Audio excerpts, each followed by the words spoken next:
Program Concepts Cheat Sheet. Okay. The goal of this presentation is to 1. Understand the importance of having this knowledge. 2. Review why the need for consistency is so important. 3.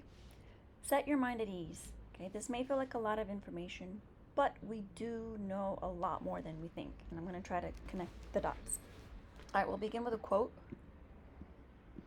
Informed teachers are our best assurance against reading failure.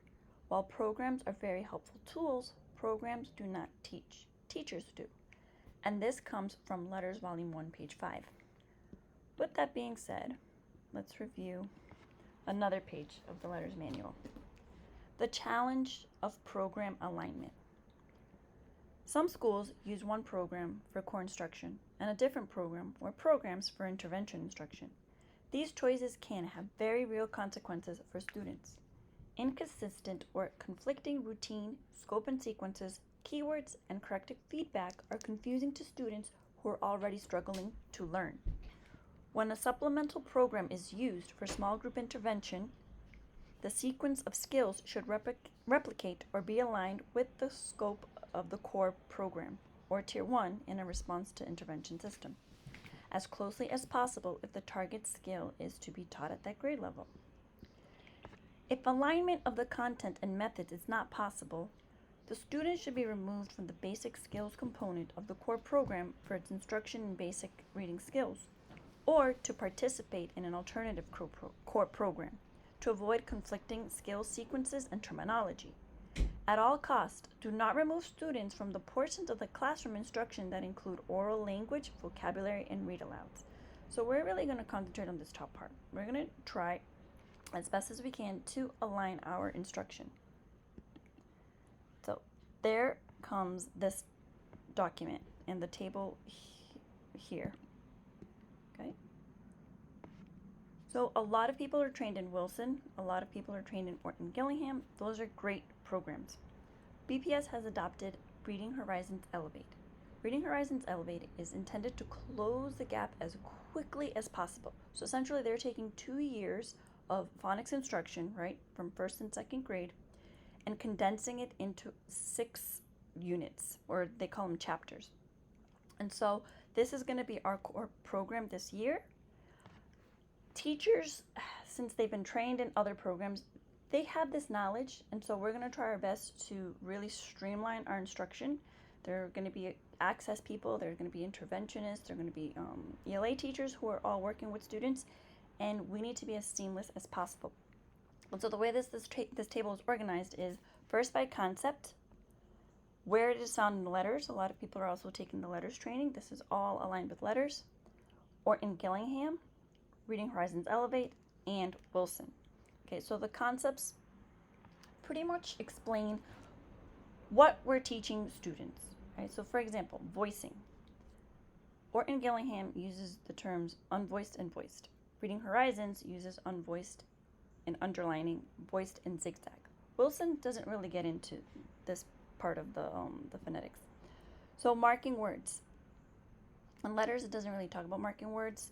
Orton Gillingham is a beautiful document, which I'm going to link in. Reading Horizons has their 5 phonetic skills and their 2 decoding skills. Foundations, if you've been familiar with Foundations, they have this sort of marking system. And if you're familiar with Wilson, they have this marking system.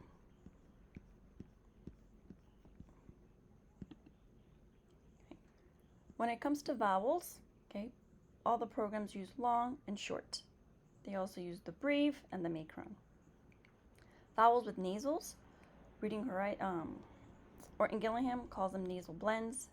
Reading Horizons includes this with their doublets, so this is something very different. Foundations and Wilson, they use glued sounds and welded sounds. So this is what Reading Horizons uses. Exceptions, so there are exceptions to closed syllables. Orton Gillingham uses kind old words. Reading Horizons calls these O and I word families, and Wilson calls them exceptions to closed syllables.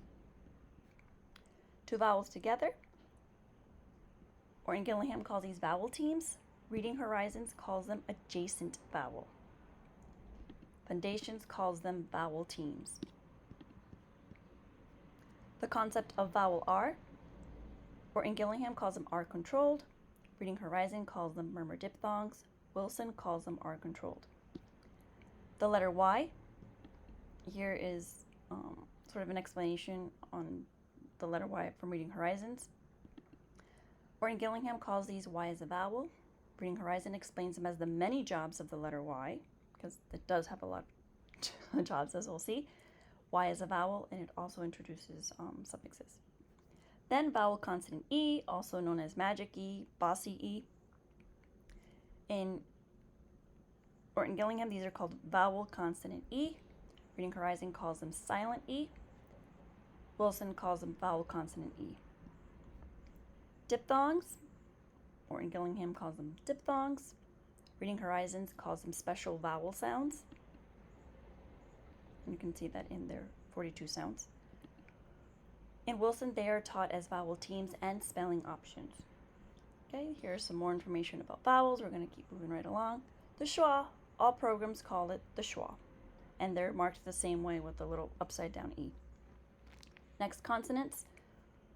Orton Gillingham teaches consonants and vowels separately. Reading Horizons teaches 5 consonants with 1 vowel, so that students, right, we're trying to accelerate their learning. Students are learning words quickly. And Wilson also teaches them separately.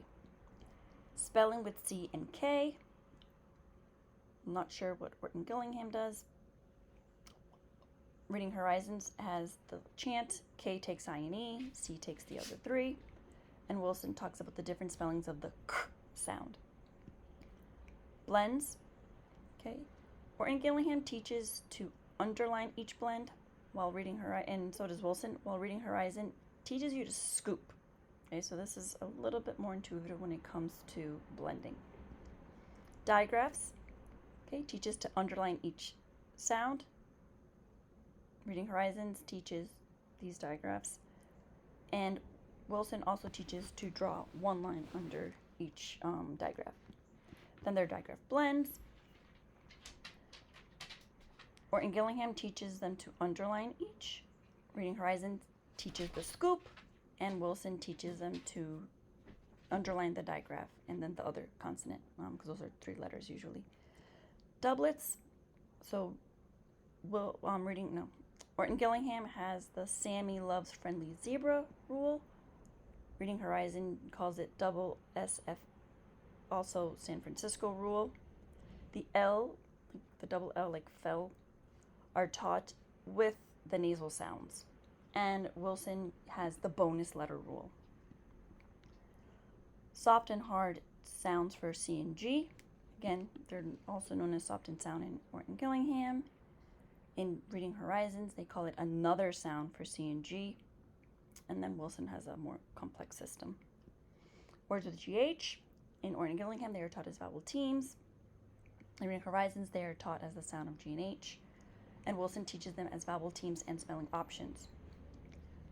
Consonant LE, also known as the final stable syllable.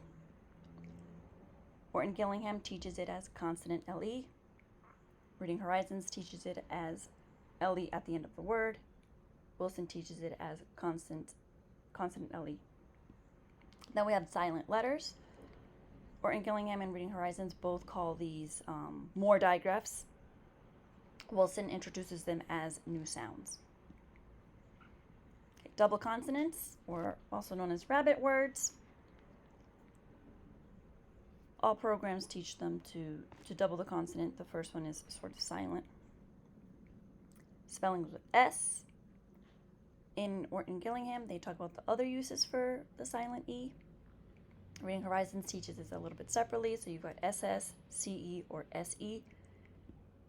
Wilson, I'm not sure if they get into it, but I'm assuming it would be spelling options. All programs teach affixes, which is wonderful. And for irregular words, Orton Gillingham calls them red words. Reading Horizon calls them most common words.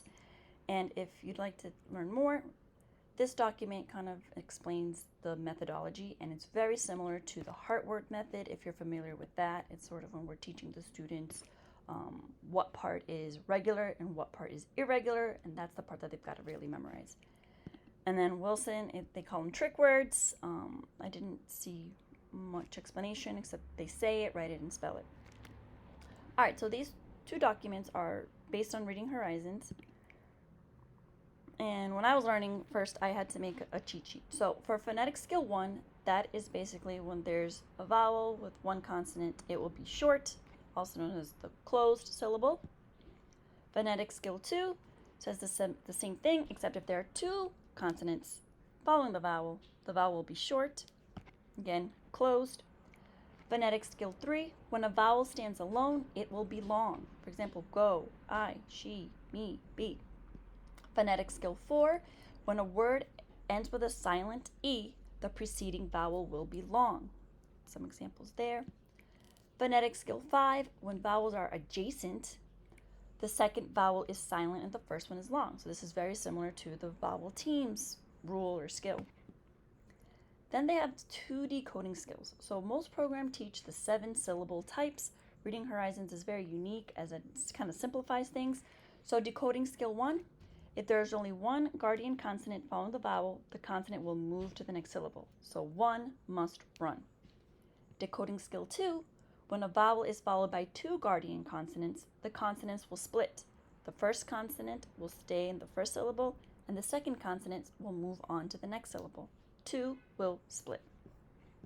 Here's some videos that explain these a little bit more in depth. Then this next chart is very important. So we're trying to align our terminology.